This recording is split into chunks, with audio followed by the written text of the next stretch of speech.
जिले की इस पवित्र धरती पर पहुंचने पर आप सबका अभिनंदन करता हूं, स्वागत करता हूं। और मैं यहाँ की जो जिले की कार्यकारिणी है, आज जो मेजबानी का मौका फतेहाबाद में जो स्टेट कार्यकारिणी है उनका भी अभिनंदन करता हूं। भारत में प्रेस और लोकतंत्र का चौथा स्तंभ माना गया है और अगर प्रेस की ताकत को समझना है तो अकबर इलाहाबादी की मशहूर पंक्तियां काफी कुछ बयान करती हैं। उन्होंने कहा कि खींचो न कमान न तलवार, जब दो मुकाबिल हो तब अखबार, निकालो इन लाइनों से प्रेस की ताकत को समझो। सोचा जा सकता है कि प्रेस में कितनी ताकत है, प्रेस पारदर्शिता से काम करे। ये हम सब ने तो आज का ये सम्मेलन ही कहूंगा, इसमें जो ये आयोजन है आपने चर्चा की और मुझे इस बात की बड़ी खुशी है कि आज बहुत से शायद मेरे जीवन में एक सोशल वर्कर के रूप में और ये जो राजनीति में एक बड़ी जिम्मेवारी मेरी क्षेत्र के लोगों ने अपने भाई बेटे एक सेवक को दी और आज प्रदेश में हरियाणा सरकार में बतौर विकास और पंचायत मंत्री माननीय मनोहर लाल जी ने अपने साथ मुझे एक बड़ी जिम्मेवारी दी। आज इस 17 साल के अपने सफर में पहली बार ये कह सकता हूं कि जो अनुभवी पत्रकार हैं, ये तो नहीं कहूंगा कि उससे पहले अनुभवी मेरे से नहीं मिलते थे, कभी नाराज हो जाए हमारे टोने को नाले पुराने सारे बैठ के, लेकिन जो अनुभवी जो तजुर्बा राज है, जिनकी आयु है, जिन्होंने एक पत्रकारिता जिसको कहते हैं वो निष्पक्ष तरीके से की है, आज उनसे रूबरू होने का, उनका आशीर्वाद प्राप्त करने का और उनसे विचार साझा करने का जो मौका मिला उसके लिए भी मैं आपका धन्यवाद करना चाहता हूं। जब मेरे पास बराड़ साहब वहां चंडीगढ़ में इस प्रोग्राम के लिए हमारी जब मुलाकात हुई, उससे पहले शायद ही फोन पर तो हमारी चर्चाएं काफी बार हुई थी, आमने सामने शायद रूबरू होने का मौका शायद बराड़ साहब मुझे कभी नहीं मिला, कि किसी प्रेस कॉन्फ्रेंस से तो मैं कह नहीं सकता कि हमारा आमना सामना हुआ। लेकिन उस दिन जब जो इनकी ये यूनियन बनी है और जो यूनियन के बारे में जो चर्चा हुई, मुझे बड़ी खुशी हुई। मुझे थोड़ी सी जैसे ना किसी काम का ऑडिट करने की बचपन से याद आता है।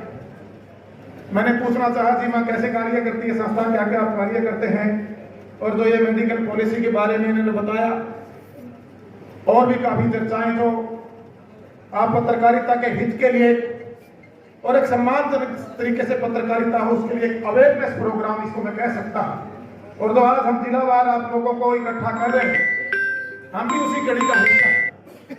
एक सेवक के रूप में आप भी हैं और एक सेवक के रूप में जो राजनीतिक तौर पर चुने लोग हैं हम लोग भी हैं। चौथे सत्व के रूप में जो जिम्मेवारी आप लोगों को इस देश के संविधान ने दी है, जो आजादी की हम बात कर रहे हैं, उस आजादी के मायने, उस आजादी के दायरे, जब ये हमारा हिंदुस्तान आजाद हुआ और जब हरियाणा प्रदेश की स्थापना हुई, आजादी से लेकर, आजादी से पहले से लेकर और आजादी के बाद तक और आज तक भी जो पत्रकारिता थे जिसमें बहुत बड़ा बदलाव आया है। साथियों, टेक्नोलॉजी का जमाना आया, व्यवस्थाएं बदली। अभी मैं बहुत से पत्रकारों, सीनियर पत्रकार कहूंगा, उनके अपने अपने व्यू थे, मैं बड़े ध्यान से सुन रहा था। सरकारों के लिए भी कुछ कहा गया, कुछ अच्छा भी कहा गया और उसको बुरा नहीं कहूंगा, कुछ उसको सुझाव समझता हूं। मैं उसको बुराई नहीं कहता, उसको मैं हमेशा सुझाव कहता हूं, सुझाव भी दिए गए। और आज मैं सरकार में हिस्सेदार हूं। माननीय मुख्यमंत्री जी की कैबिनेट में बतौर मंत्री मुझे एक बड़ी जिम्मेवारी विकास और पंचायत मंत्री के रूप में मिली हुई है और एक बड़ा बदलाव जनहित के लिए, जन भावना को देखते हुए एक विधायक के नाते एक मंत्री पद पे जो मेरी जिम्मेवारी बढ़ती है, मैं अपने कार्य को क्रियान्वित करने में लगा हूं। बहुत सी एक किस्म से ये कहूंगा एक विरोधाभास भी मुझे झेलना पड़ा और आज भी मुझे झेलना पड़ता है। लेकिन साथियों, कुछ खामियां जो आज हम पोल्यूशन की बात करते हैं कि हवा पोल्यूटेड है, पानी पोल्यूटेड हो गया है, खाना में भी कहीं ना कहीं आज हमारा इतना जो पेस्टिसाइड का इस्तेमाल हम लोग ही करते हैं, कोई बाहर से करने वाले लोग अलग नहीं है।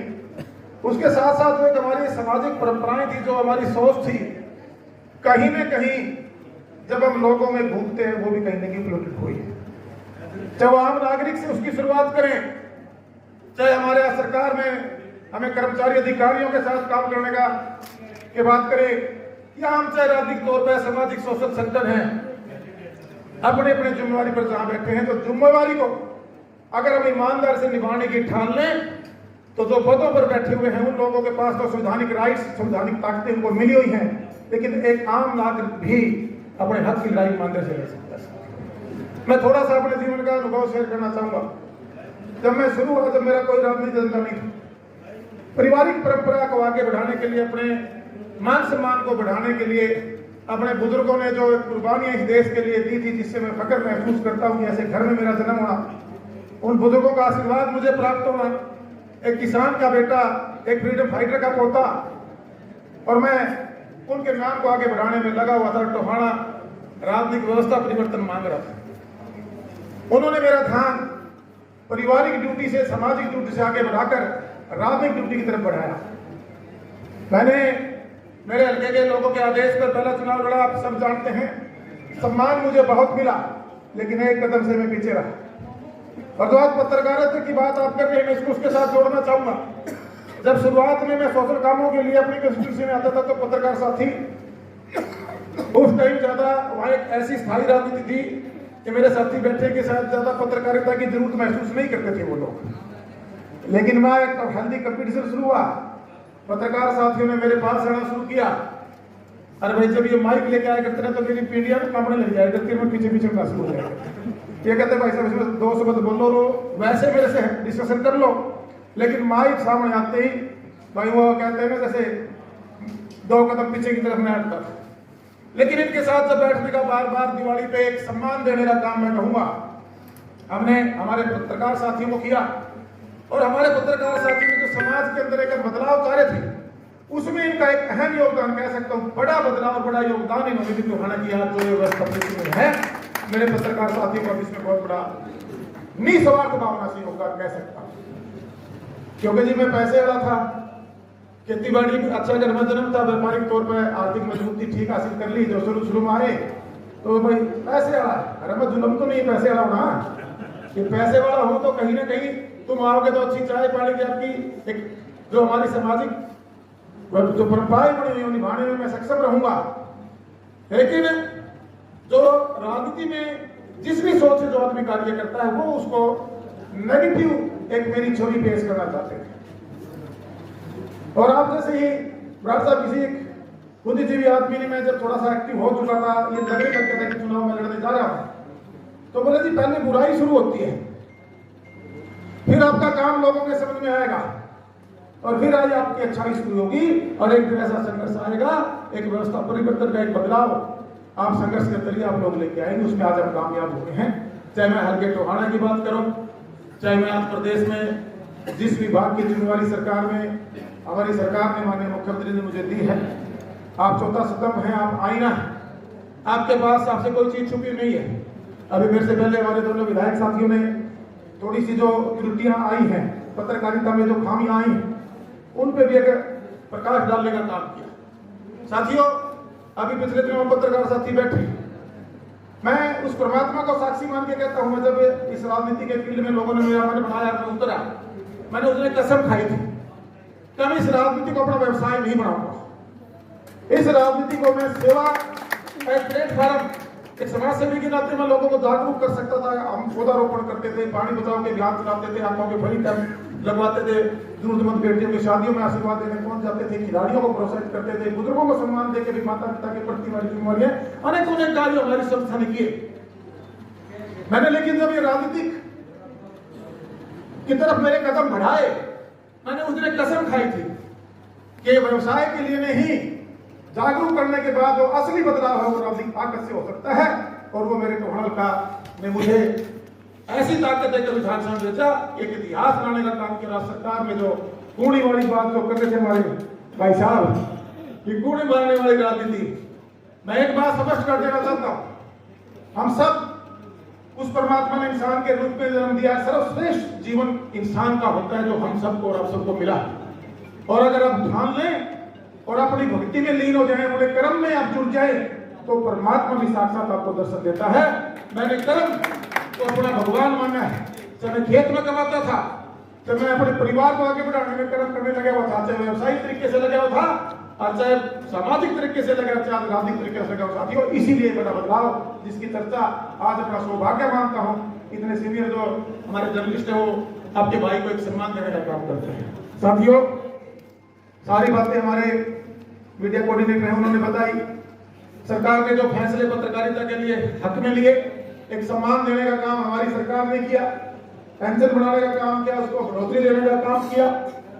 उसके अंदर वो सारी चीजें मुझे दोहराने की जरूरत नहीं। आज मैं बधाई देना चाहूंगा बराड़ साहब को, पूरी मैनेजमेंट को, हमारे जिला की जो मैनेजमेंट है, प्रधान जी हैं, उन सबको, सभी सीनियर पत्रकार साथियों को और सभी हमारे जो 2, 3, 4 जिलों से सराउंडिंग के हमारे जिले के जितने भी हमारे पत्रकार साथी हैं उनको, कि जो आपने ये अपने पत्रकार का एक जो परिवार है, उस परिवार के लिए भी जो आपकी सोच है उसके लिए भी आप बधाई के पात्र हैं कि जो आपने ये जो आज इंश्योरेंस पॉलिसी आपकी यूनियन के माध्यम से उसका प्रीमियम भरकर, परमात्मा ना करे कि अभी कोई अनहोनी हो, 10 लाख का बेनिफिट हमारे इस पत्रकार साथी को मिलेगा। और साथियों, कहने का तो इन्होंने काफी लंबी लिस्ट दे रखी है, जैसे 4000 किलोमीटर तक जो सालाना यात्रा सरकार की तरफ से पत्रकारों के लिए जो एक अपना किस्म से छूट दी गई है, पत्रकार साथियों के लिए Haryana media personal welfare fund में स्कीम बनाई गई, ये सरकार के द्वारा बनाई गई। इसमें 20-21 में करीबन 75 लाख के आसपास का डोनेशन जो मेरे पास आंकड़े आए, 22-23 में 53-54 लाख के आसपास, 23-24 में 35-33 लाख के आसपास की मदद सरकार के द्वारा की गई है। अभी चिरायु कार्ड की एक बात है भाई, वो भी कैशलेस पॉलिसी के तहत आपको मिले, बिल्कुल पॉजिटिवली वो फाइल सरकार के संज्ञान में है, उस पर विचार चल रहा है। मीडिया कोऑर्डिनेटर ने भी आपको बताया तो साहब ने कि बहुत जल्दी उसकी भी घोषणा माननीय मुख्यमंत्री के द्वारा की जाएगी। आपके सम्मान में सरकार की तरफ से कोई कसर बाकी नहीं रहेगी। और एक आम नागरिक होने के नाते सबसे पहले वाली, हम जिस भी पद पर, चाहे आप पत्रकारिता कर रहे हैं, चाहे हम सोशल वर्कर के रूप में काम कर रहे हैं, चाहे एक राजनीतिक किसी पद पर जनता ने हमें बिठाया है, हम सब अपने अपने जिम्मेदारी ईमानदारी से निभाएं। यही मैं अपील करना चाहूंगा। थोड़ी सी तो हमारे दोनों विधायक जियों ने भी एक बात कही कि जो पत्रकारिता का एक सतर, उसको मैं गिरना शब्द तो यूज नहीं करूंगा, कमजोर कहूंगा, कमजोर हुआ है, उसको मजबूत करने की जरूरत है। उसके लिए जो भी भाई हमारे कहीं भटके हुए हैं, कहीं भूले हुए हैं, और 100% इसको जिन्होंने व्यवसाय तो देखिएगा आप पत्रकारिता भी हो चुकी है, लेकिन 100% इसको जिन्होंने सिर्फ अपने समाज के लिए यूटिलाइज जिन्होंने किया है, उनको भी हमें खासतौर से बता से आग्रह करना चाहूंगा कि उनको भी बुलाकर समझाकर उन पर भी एक जो आजादी है, लेकिन ये नहीं कि बिना तथ्य कि आप किसी के भी सम्मान को ठेस पहुंचाएं। आपके पास तथ्य लिखिए, मुझे अच्छा लगता है। अभी कई दिनों पहले भाई ने विष्णु ने लिख रखी थी खबर, मुझे बड़ा अच्छा लगा। किसी दिखाई देखना भाई साहब इसमें गलत लिख रखी, मैं गलत नहीं लिख रखी, इसने आईना दिखाया है, इसने सच बताया, मुझे तकलीफ नहीं होती। वो क्या था कि हमने लाइब्रेरी बनवा दी, अब मैं यहाँ मंत्री हूँ, मेरा बोलना शोभा देता, पत्रकार सारे बैठे हैं, उसकी पेपर रिलीज होने की फाइल आज तक हो गई है। शायद ही पहले ऐसी चीजें होंगी जो 20% बजट में और 200% क्वालिटी की चीजें बनी है। वो टोहाना में जिनकी मैंने शुरुआत की, जो पूरे प्रदेश में गई, और उसके बाद वो पूरे देश के माननीय प्रधानमंत्री नरेंद्र मोदी जी ने भी देश में एप्लीकेबल की लाइब्रेरी जो ऐसे नए बहुत सी ऐसी सुविधाएं हम द्रावण जान लग रहे हैं, उनकी चर्चा का लंबा समय नहीं, क्योंकि आज राष्ट्र दिवस के रूप में हम लोग मनाने के लिए इकट्ठा हुए हैं। और अपना सौभाग्य मानता हूं कि जिले को मेजबानी हमारे यहाँ के संगठन को आपने दी, और उसमें आप लोगों के बीच में आके एक पत्रकारिता का सही स्वरूप या सही रूप को कह सकता हूँ हमें देखने का मौका मिला और काफी कुछ सुनने का मौका मिला। उसके लिए आपके लिए बहुत बहुत धन्यवाद कहूँगा। अभी मेरे पीछे खड़े हैं तो चंडीगढ़ की बात है, और चैरिटी भी काफी अच्छे से इसको चैरिटी कहूँगा, जो अगर हम दूसरे के लिए तो काम कर रहे हैं, सस्ता चैरिटी कहूँगा, इसको करने में लगी हुई है। उसके लिए हमारे दोनों विधायक साथियों की तरफ से, देखो भाई मंत्री में जरूर बन रहे हैं, लेकिन जिला का मंत्री और इनका हिस्सा बराबर कर रहे दोनों माननीय विधायकों का। एक तो मेरे तजुर्बा में भी उम्र में बड़े हैं, हो सकता है नब्बा जी मेरे से बड़े हो, मैं तो दोनों से छोटा ही हूँ और अनुभव में भी इनसे छोटा ही हूँ। मैं तो सीख ही रहा हूँ और जब सीख जाऊंगा फिर कई करूँगा ये सोच के देखो, फिर बढ़िया और बढ़िया काम करूँगा। अभी तो मेरी क्लास चल रही है, अभी मेरी ट्रेनिंग चल रही है, मैं आगे बढ़ाने में लगे हुआ हूँ। प्रदेश आगे बढ़े, मेरा हर गांव आगे बढ़े, मेरा टोहान आगे बढ़े, मेरा फतेहाबाद आगे बढ़े, इस सोच से मैं काम कर रहा हूँ। आप भी मेरे विधायकों की तरफ से लगा ली, हमारी तरफ से इकट्ठा ही हो गए, वो मेरे को दे रखे ही नहीं हिस्सा, तो इनके हिस्से को नहीं बोलना पड़ेगा। 5 लाख रुपए मैं अपनी तरफ से हमारे विधायकों की तरफ से आपको इस सप्ताह के लिए देके जाने लग रहा हूँ। और इसमें बोल नहीं होना, सारे माइक पर बुलवाया करते, मैं सारे बुलवाने लग गए और तो भी साफ करेंगे। बहुत बहुत धन्यवाद।